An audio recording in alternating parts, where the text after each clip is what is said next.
Fala pessoal, esse é mais um vídeo direcionado aos alunos do sétimo ano para as nossas aulas remotas. E o assunto dessa semana é números racionais. Vamos estudar a respeito desse importante conteúdo na matemática. Qualquer número que pode ser escrito na forma fracionária, com denominador e numerador inteiros e denominador diferente de zero, é chamado de número racional. Assim, são números racionais os números naturais, os números inteiros e os decimais. O que eu quero dizer é que todo número escrito nessa forma, A sobre B, é um número racional. Esse B tem que ser diferente de zero, porque eu não posso dividir um número para nada. Então, todo número escrito nessa forma é um número racional. Então, a gente pode usar, por exemplo, alguns exemplos. Se eu tenho aqui no canto do A, se eu tenho 7 e no canto do B eu tenho 2, o resultado disso é 7 dividido para 2, 3,5. 3,5 é um número racional, porque é o resultado da divisão de dois números inteiros. Veja que para saber se o número é racional ou não, o numerador e o denominador tem que ser inteiro. Um outro exemplo aqui, menos 11 dividido para 4, nós vamos encontrar um outro número racional, menos 2,75. Então, menos 2,75 é um número racional, porque ele é o resultado da divisão de dois números inteiros. Então, a gente já percebeu que os números racionais, eles se apresentam dessa forma, com vírgula. Mas será que todo número racional possui vírgula? Vamos dar um outro exemplo aqui. Veja, esse exemplo que eu escrevi aqui é uma fração onde o numerador aqui e o denominador são números inteiros. Então, quando eu divido 10 para 5, dá 2. E 2 é um número racional. Por quê? Porque ele é o resultado, do mesmo jeito desses outros, ele é o resultado da divisão de dois números inteiros. Então, quando eu tenho dois números inteiros, um dividido pelo outro, o resultado dá um número racional.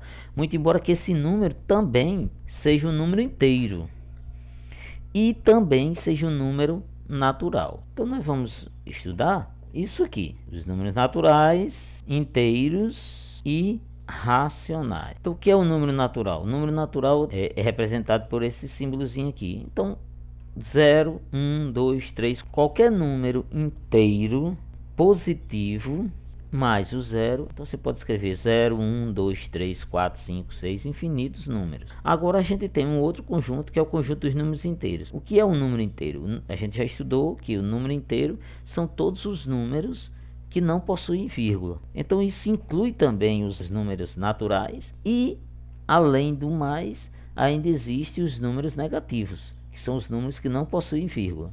Então, o conjunto dos números inteiros, ele é composto dos números naturais mais os números negativos. E, além disso, nós temos o conjunto dos números racionais.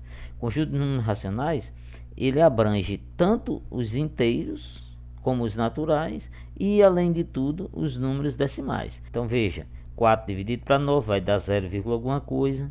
Essa fração aqui é 1 inteiro mais 2 terços, vai dar 1, alguma coisa, e assim por diante. Então, o conjunto dos números racionais é a união dos naturais com os inteiros e os números decimais. Vamos aqui para algumas operações com números racionais. Adição e subtração de números racionais.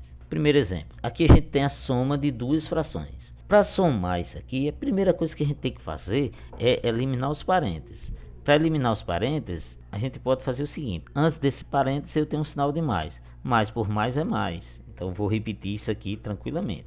E esse outro aqui eu vou fazer o jogo sinal mais por menos, menos. Então é isso que vai acontecer. 1 terço mais por menos é menos 3 quartos. Sempre para resolver esse parênteses, observe quem é que está antes daqui. Quando não tem nada, é porque o sinal é de mais. Mais por mais é mais, não precisa colocar. Agora, para a gente resolver essa subtração, veja que a gente tem frações com denominadores diferentes.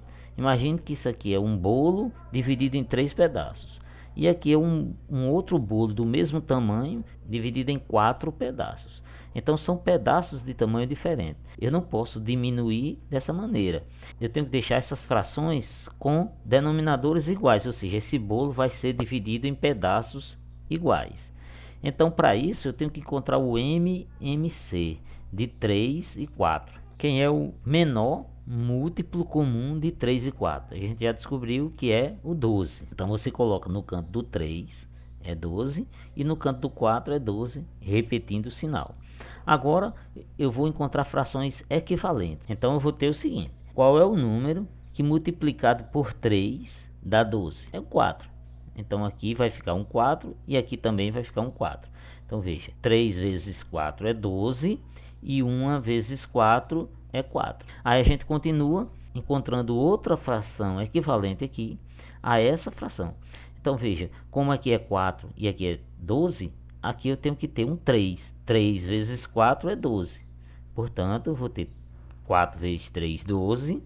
3 vezes 3, 9. Agora imagine que esses dois bolos estão divididos em pedaços iguais. Antes era em 3 e o outro em 4. Agora todos dois estão divididos em 12 pedaços iguais. Agora sim eu consigo fazer a conta. Eu vou repetir esse denominador e vou fazer a continha com os numeradores. 4 menos 9 é como se eu tivesse R$4, tirasse 9 eu vou ficar devendo 5. Essa aqui é a resposta. Vamos para outro exemplo. Duas frações que estão subtraindo. A primeira estava somando. Veja que antes desse parênteses não tem sinal, então é o mais. Mais por menos é menos. E aqui, menos por mais dá menos. As frações a gente só faz repetir. Primeiro, faz o jogo de sinal para eliminar o parênteses. Aí, a mesma forma, eu tenho aqui denominadores diferentes. Eu tenho que deixar esses denominadores iguais. O mínimo múltiplo comum de 8 e 4 é 8. É o menor múltiplo deles dois. Aqui, cabe uma informação seguinte. Quando eu estou encontrando o MMC e observo que o maior é múltiplo do menor, então o MMC vai ser o maior, ok? Porque quem são os múltiplos de 4? 0, 4, 8. Os múltiplos de 8, 0, 8, ou seja, 8 é o menor dos dois. Aí aqui, mais uma vez, vou encontrar frações equivalentes. Nesse local aqui, vou colocar uma fração equivalente a essa. Mas veja que aqui é 8 e aqui é 8. Qual é o número que eu multiplico por 8 que dá o próprio 8? É 1.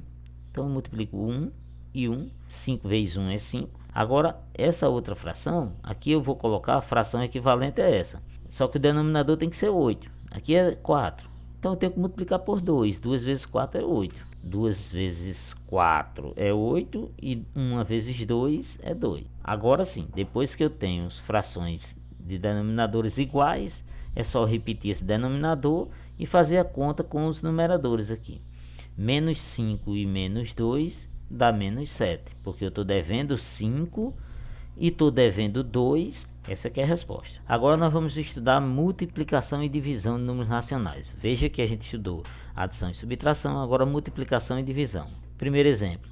Eu tenho uma multiplicação de duas frações, mais 1/3 vezes menos 3/4. Para multiplicar frações, basta multiplicar numerador por numerador, denominador por denominador. Então eu vou multiplicar 1 vezes 3 e 3 vezes 4. Mas antes disso, o jogo de sinal. Mais por menos é menos, 1 vezes 3 é 3 e 3 vezes 4 é 12. A conta não está encerrada ainda porque nós precisamos fazer uma simplificação de frações. O maior número que divide o 3 e o 12 ao mesmo tempo é o 3.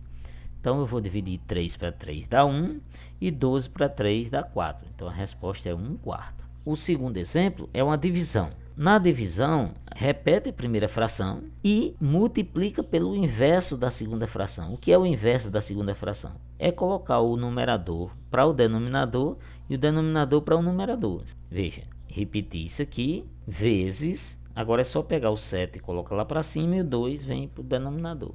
Agora a gente resolve normalmente como resolveu esse. Faz o jogo de sinal, menos por mais dá menos, multiplica 5 vezes 7 e depois 8 vezes 2. Numerador por numerador, denominador por denominador. Então, menos por mais dá menos, 5 vezes 7, 35, 8 vezes 2, 16. Outra questão aqui. Complete o quadro abaixo com os valores correspondentes. Aqui nós vamos representar os números decimais de três formas. Em forma de porcentagem, em forma de fração e em número decimal. Quando eu falo em porcentagem, eu estou comparando o número a 100. Então, o denominador de uma porcentagem sempre é 100. Então, simplesmente, para eu preencher isso, eu vou escrever 26 sobre 100. Agora, o número decimal, ele é a divisão do numerador pelo denominador. Então basta eu dividir 26 para 100. Quando o denominador for um 10, um 100, 1000, 10.000, seja lá qual potência de 10 aqui, é só você contar a quantidade de zeros. Então veja, são dois zeros. Se são dois zeros, vai ficar duas casas depois da vírgula. Então aqui vai ficar 0,26. Agora, nessa segunda linha, nós temos uma fração que eu quero escrever ela em porcentagem e quero escrever também em número decimal. Porcentagem, o denominador é 100, mas aqui é 5. Para chegar a 100, basta eu procurar um número que multiplicado por 5 dê 100. A gente sabe que é um 20, né? 20 vezes 5 é 100. Então eu multiplico todos os dois por 20. Isso vai dar o resultado: 2 vezes 20 é 40 e 5 vezes 20 é 100. Na verdade, isso aqui é 40%. Se é 40%, lembre-se que aqui são dois zeros, a vírgula volta duas casas, então vai ficar 0,40.